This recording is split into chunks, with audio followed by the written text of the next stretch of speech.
Dr. Peter Osborne has treated Linda McGarrah for gluten intolerance the past 4 years in Sugar Land.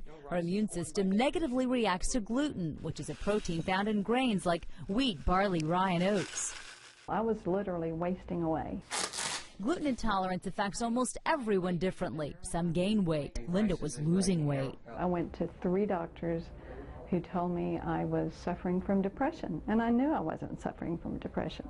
She also suffered from thyroid disease and osteoporosis. Both have been linked to gluten intolerance, along with 190 diseases. It's actually the only known documented cause for any autoimmune disease, so that's rheumatoid arthritis, lupus, scleroderma, dermatomyositis, Sjogren's syndrome, celiac disease, Graves' disease. Dr. Osborne says it's even been connected to type 1 and type 2 diabetes, multiple sclerosis, psoriasis and eczema, migraines and asthma, to name just a few. We know actually grain induces or can at least contribute to these particular diseases.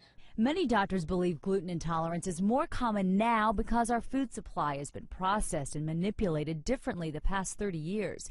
It's often hard to get a diagnosis for gluten intolerance or celiac disease, the more serious form of it. A doctor would run a blood test that measured a certain antibody. Those tests come back oftentimes falsely negative.